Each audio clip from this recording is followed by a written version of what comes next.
नमस्कार, मैं हूं पीयूष शर्मा और आप देख रहे हैं नेक्स्ट टाइम न्यूज स्टेशन। आपका स्वागत है सत्ता में। आज हम सत्ता में बात करेंगे राष्ट्रपति चुनाव की। आगामी 18 जुलाई को होने वाले राष्ट्रपति चुनाव की रेस से एनसीपी सुप्रीमो शरद पवार ने खुद को कुछ दिन पहले ही अलग कर लिया था। बावजूद इसके वो बुधवार को टीएमसी नेता ममता बनर्जी द्वारा बुलाई गई बैठक में शामिल हुए। यह बैठक विपक्ष के राष्ट्रपति उम्मीदवार के चयन के लिए बुलाई गई थी। इस बैठक में भी पवार को दोबारा राष्ट्रपति बनने के लिए ऑफर दिया गया, जिससे उन्होंने बैठक के दौरान ही बड़ी विनम्रता से ठुकरा दिया है। यह बैठक तकरीबन 2 घंटे तक चली थी। राष्ट्रपति चुनाव के लिए नॉमिनेशन की प्रक्रिया बुधवार से शुरू हो गई है। खबर यह भी है कि शरद पवार एक दूसरी बैठक बुलाने वाले हैं, जो कि 20 से 21 जून को मुंबई में होगी।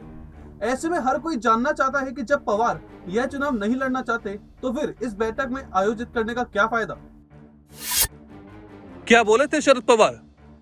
शरद पवार ने कहा था कि मैं विपक्ष की तरफ से राष्ट्रपति पद का उम्मीदवार नहीं हूं। यह बात उन्होंने सोमवार को हुई एनसीपी की कैबिनेट बैठक के दौरान कही थी। पवार के इस बयान से विपक्षी खेमे में निराशा का माहौल है। आपको बता दें कि शरद पवार की राष्ट्रपति पद की उम्मीदवारी के लिए कांग्रेस ने भी अपना समर्थन जाहिर किया था। आप इतने बड़े नेता है, इस देश के जो विरोधी दलों की जो राजनीति है उसके भीष्म पितामह है। अगर पवार साहब ये चुनाव लड़ने के लिए हाँ कहते तो इस चुनाव को एक बहुत बड़ा आयाम मिल जाता, प्रतिष्ठा मिल जाती। लेकिन पवार साहब ने कुछ कारणों से कहा है कि मैं नहीं लड़ सकता हूँ। अगर कोई दूसरा उनके बराबरी का, उनके कद का उम्मीदवार आज हमारे सामने अगर कोई दिखता है तो उनको खड़ा करना पड़ेगा, लेकिन सर्वसम्मति के नाम पर कोई भी नहीं चलेगा। सरकार ने नई स्कीम भी निकाली है, अग्निपथ स्कीम, उसके विरोध और दूसरी बात यह है कि सरकार की तरफ से भी इस देश के सभी प्रमुख नेता, चाहे विरोधी दल हो चाहे सबसे एक डायलॉग शुरू किया है राष्ट्रपति पद के इलेक्शन के लिए। उसमें उद्धव ठाकरे साहब भी है, अर्थात ममता बनर्जी भी उद्धव जी से संपर्क में है। उससे अगर कोई अच्छा नेता सामने आता है जो देश को मान्य हो तो उस पर चर्चा हो जाएगी। शिवसेना समर्थित अपक्ष आमदारांना काँग्रेस राष्ट्रवादीच्या वरिष्ठ नेत्यांचा फोन गेल्याची माहिती आहे। फोडाफोडीचं राजकारण बघा, ते आपापला पक्ष आपापल्या आमदारांची काळजी घेईल आणि ती घ्यावीच लागेल। सस्पेन्स अजून कायम आहे सर। ममता की बैठक में कौन कौन? ममता की बैठक में Congress, Samajwadi party, NCP, Dravida Munnetra Kazhagam, Shiv Sena, Rashtriya Janata Dal, national conference, peoples democratic party, वाम दलों के नेता इस बैठक में शामिल हुए।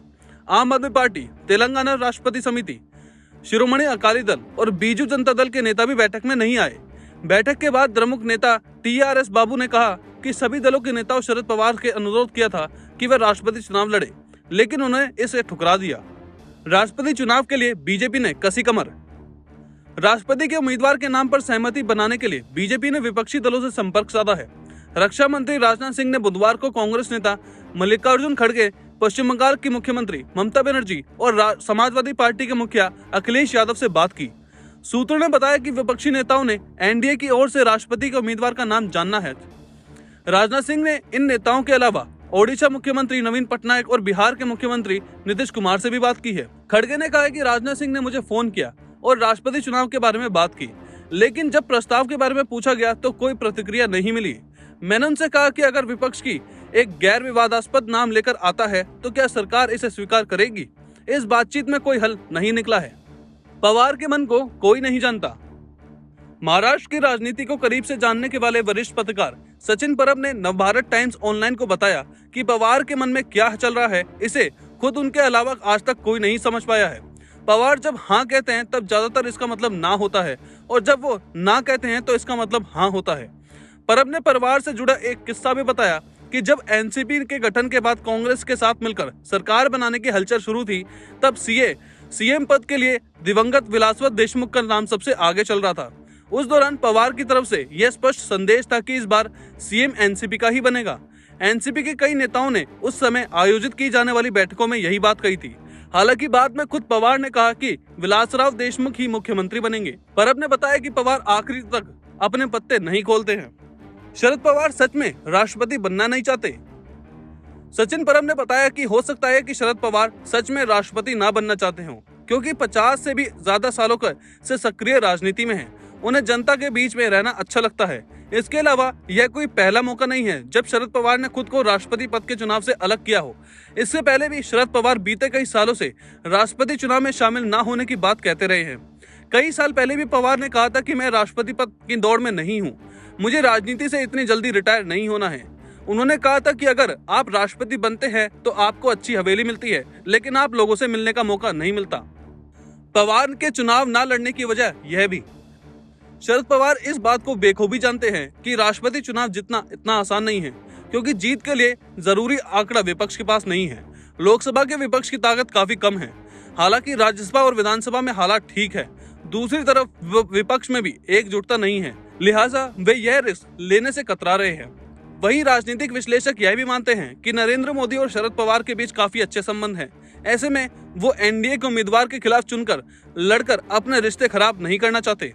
कुछ लोगों का यह भी मानना है कि पवार आगामी 2024 के लोकसभा चुनाव में फोकस कर रहे हैं, ताकि उस आम चुनाव में थर्ड फ्रंट के जरिए बीजेपी को कड़ी टक्कर दी जा सके। इसके अलावा खुद उनकी पार्टी में ही कई गुट है। यदि वो दिल्ली में सक्रिय होते हैं तो यहाँ पार्टी बिखर सकती है, जिसका सीधा असर लोकसभा चुनाव में होगा। महाराष्ट्र विधानसभा चुनाव 2019 के बाद सरकार गठन के दौरान अजीत पवार सियासी पलटी मारकर अपना तेवर दिखा चुके हैं। इसलिए शरद पवार की नजर 2024 के लोकसभा और महाराष्ट्र के विधानसभा चुनाव पर है। इसके लिए किसी तरह का कोई जोखिम नहीं उठाना चाहते हैं। वह विपक्ष के बड़े चेहरे के तौर पर जाने जाते हैं, राजनीति के चाणक्य माने जाते हैं। फिलहाल सत्ता में इतना ही। आप देखते रहिए नेक्स्ट न्यूज स्टेशन।